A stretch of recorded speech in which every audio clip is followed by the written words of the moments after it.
a new vintage store that's coming to Chicago. In addition to selling swanky furniture from the past, the business says they're also trying to help people shop more sustainably as well. Yeah, our Jackie Kostek has more from Vintiques and Company in Andersonville. Good morning, Jackie.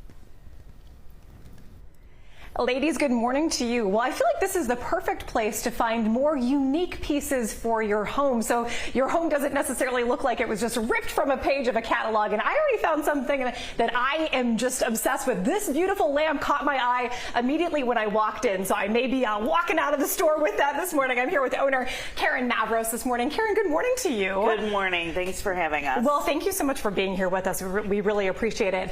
Let's talk about Vintiques and Company. You just opened it up a couple of weeks ago, so congratulations on that. Thank you. What are the kinds of pieces that you can find here? Yeah, so anything from mid-century modern furniture to decor, collectibles, Yes. Jewelry, tons of barware, unique items like that, as well as vintage clothing. Awesome. Where do you find the pieces, and what is sort of the process to getting them on the store shelves here? Right, yeah, so we are always looking for whoever wants to give something away or sell something. We're always there, whether it's estate sales, garage sales, you name it, or picking, you know, from the street, whatnot. Yes. So some of those things that we do is, you know, really cleaning the items, making sure they're ready for someone to purchase right off the shelf and place in their home. So you might see the potential in an item, but you still have to go through a process, make sure that it's clean and, like you said, ready to go, right? Absolutely. Yes. Absolutely.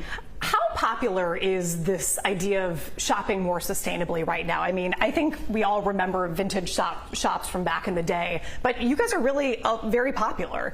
Yeah, so super popular. You know, the vintage markets are popping up all over the place. Our store has been doing great since opening.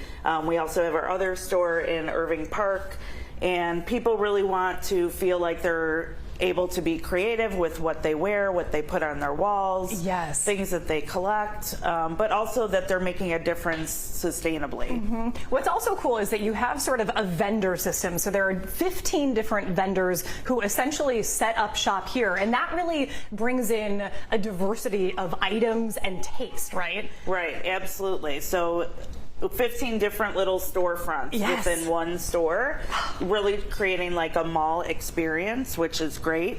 And they are able to kind of showcase their own style, what they love to collect and sell. Karen, thanks so much for your time this morning. This is Vintiques and Company up in Andersonville. Karen also owns another vintage shop in, what neighborhood is that one It's in Irving Park, Irving Park.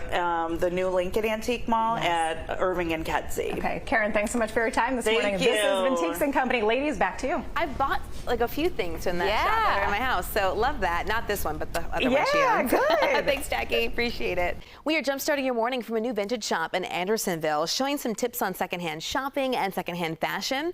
Jackie Kostek live there in Andersonville at the shop. And Jackie, I am noticing so many more people are getting into vintage shopping and sustainability, so it's cool that they have a new spot. Absolutely. Vintiques and Company just opened up a couple of weeks ago here in Andersonville, and they have basically 15 vendors who have set up their own shops within this larger shop. So I'm here with Anna Russell this morning of the Vintage Shack. Good morning to you, Anna. Good morning. Okay, so tell me a little bit about how you got into collecting, and you're also a professional appraiser. So what does that mean, and how did you get into that? Well, I've always been a collector Yes. of things. A lot of it has to do with cultural background, not having it.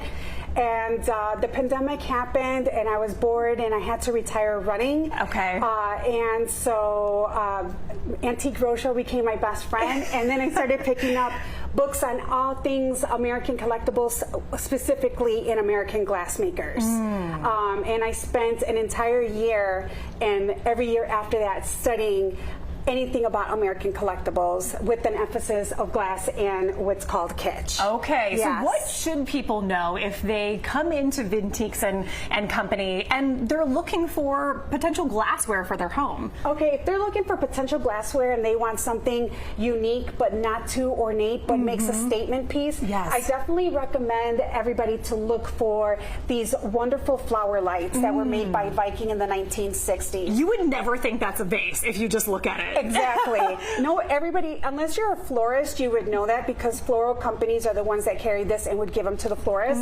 But these frogs, which they're called, is what holds the flower in it. Okay. Now there's several sizes, and you got this size that can also go into a bigger flower light, which would be with this one. And then basically you can insert your flower in it with the water in the base. That's so cool. So this is functional. You could repurpose it to use for anything, any time of the season. It's just a wonderful piece to always look for, and it's always a hidden secret. So people tend to overlook these type of vases all the time, and they come in multitude of colors. And when I mean multitude, we're talking about 80 colors. Whoa, 80 colors. Oh my gosh. So you definitely can find something that goes in your home. Real quick, what's so special about these vases? Now, these vases are considered antiques. These are stretch swung vases. They're beautiful. They're also called a mourning vase. Okay. Like a funeral mourning vase. And these were reproduced by Fenton in the 1900s. They bought the mold from another American-made glass company, and they're just absolutely beautiful and ornate, and they can be repurposed. Now, this is a iridescent carnival glass, so beautiful. Very popular. Anna Russell, thank you so much for your time this morning. You can find her at the Vintage Shack, but you can also find her here in Andersonville at Vintiques and Company, which just opened up a couple of weeks ago. Audrina, back to you. All right, Jackie, thank you so much, and we'll be right back. 8:46, and we are now jump-starting your morning from a new vintage shop in Andersonville, showing some tips on secondhand shopping and secondhand fashion. And I need some advice about this, so let's go right now to our Jackie Kostek, who is live in Andersonville, showing us everything to know about this very cool stop. Hey, Jackie. And Marissa, good morning to you. Vintiques and Company just opened up on May 1st officially here in Andersonville, and they have 15 different vendors who have set up shop here in the store. So you really can find a big diversity of items throughout. And I'm here with Sarah Cronin this morning, who is with the Valletta collection. Good morning to you, Sarah. Hi, good morning. Okay, good morning to you. So many of your pieces are sourced from Italy. So tell me sort of your story in getting into collecting and being able to sell some of these items. So we are lucky enough to have an Airbnb that we own and run right on the border of Tuscany and Umbria in Italy, and it really affords us the opportunity to be able to shop all of the vintage stores and all of the antique markets and bring back things that you're just not going to find in the States. Absolutely. And you actually went to a lot of those shops to be able to furnish your own Airbnb, and then you just sort of kept going. So what sort of appeals to you when you're in the vintage shops in Italy? I would say the things that we're always looking for are unique ceramics that you can't find anywhere else, something that has a little bit of terroir from Italy, so something like a Florentine drinks tray that really gives you a sense of place, and then definitely Italian brassware. Brass is so hot right now. And if we can bring any of that back, we definitely do. Speaking of what's hot right now, the blue and white plate wall is sort of back in popularity, which I remember them from back in the day, but people are really excited about them once again, right? Oh my gosh, it's so crazy. You think this is something you're going to see at your grandma's house. Yes. Everything old is new again, and the key is definitely to keep it curated, but not too matchy-matchy. Got it, got it. Okay, so sort of show us around your booth and pick out some of the pieces that you're most excited about and maybe the pieces that are most unique. Absolutely. So let's start down here. Yes. We have this vintage tureen directly from Italy. This one was tough to bring back, you guys. Yeah. But you can definitely see perfect for serving, perfect for a dinner party, Italian ceramics. Yes. And I asked, would you actually put that into the oven? And she's like, maybe not. Maybe you make your casserole in a different dish and then serve it in it because it's just so pretty. Absolutely. And then what about this one? This is a Florentine drinks tray. So the aristocrats of Florence used to have their aperitivo served on these back in the day. Wow. And we just think it's a great way to elevate your happy hour. Yeah, absolutely. And it's actually made from wood and again, hand painted, which is just so special. Not something that you can pick up at just a regular store. Let's sort of go around and show off a couple of the other things. I actually really love this piece right here. What's so special about this one? So this is Capidote, which means it is a ceramic from southern Italy. Yes. Very, very delicate, all hand curved, and it is a candlestick holder. So we are obsessed with it. Again, tough to bring back. Yes. Sarah, this is sort of a side gig for you and sort of a passion project. How much joy have you gotten just from traveling around Italy and picking up these amazing pieces?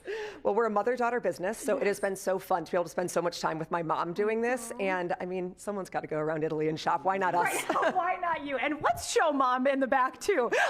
Yes, she is back here just having so much fun as well. Marissa, this is Vintiques and Company. Again, they just opened up here in Andersonville on May 1st, so still pretty new, but man, there's a lot of turnover. So if you see something that you like, you got to come get it quick. Back to you. Jumpstart takes us to Andersonville, where there is a new vintage shop. Yeah, and we've been hearing about it all morning long. Vintiques and Company brings 15 different vendors together, all selling mid-century modern pieces, some timeless antiques, and curated vintage finds as well. And our Jackie Kostek has been there all morning long, joining us live now from the shop, which actually just opened earlier this month. Jackie. Ladies, good morning to you. Yes, they opened up on May 1st here in the heart of Andersonville, and this is such an awesome opportunity to come and look for something that might make your home just look a little bit different, really unique pieces in here. And I'm here with Carly Stocking this morning, who is one of those 15 vendors who have set up shop at Vintiques and Company. Carly, good morning to you. Good morning. All right, you started your vintage shop, Songbird, just about 13 years ago, Yes. right? Okay, so tell me a little bit about the kind of items that you look for and sell. So my two vintage loves are clothes and paper. Yes. Very different. Very different, but they go together They well. go Yes. together. Yeah, I love, I think that our clothes should be an expression of what's inside of us, right? I don't think we need to follow the rules of like what to wear after 40 or what to wear after Memorial Day. We should be having a good time. And so I try and source those pieces that are vibrant and silly and not what you're going to see in your average store. Yes. Where do you find most of the pieces? Estate sales, but I also do a lot of private buys. I'm very fortunate that at this point I've got a lot of great customers who reach out to me. Yes. How do you know when you find a piece that, you know, you just feel really good about, you know that somebody is going to find joy in it? Oh, usually the feel of the Yes. fabric Yeah, quality is so fabric. important. Yeah, you want to physically feel good on your body, not just like the colors. So when I feel something that feels great, I know it's going to go fast. Yes, absolutely. Okay, let's sort of shift gears to the paper part of your yes. business. You have these amazing little, I would sort of say sort of like gift packs that are Sure. called ephemera packs, right? Yes. What do you have inside of those? Yeah, so each pack has like over 30 pieces. Some are just generic vintage. Some have more themes like by decade or, you know, girlhood, sports, things like that. And you'll find everything from magazine ads, postcards, ribbon, trading cards, all sorts of little things that bring you a little bit of joy, puzzle pieces, you know, because card making is back. We're junk journaling. We're writing letters again. So this is a nice little guide to help you start that off. Oh my gosh, I love that. Well, Carly, thank you so much for your time this morning. Again, Carly is the owner of Songbird Vintage, which she started back in 2011. But this is Vintiques and Company up in Andersonville. 15 different vendors have set up shop here. You can come and explore the furniture, the clothing, all of the different vintage finds. Ladies, back to you.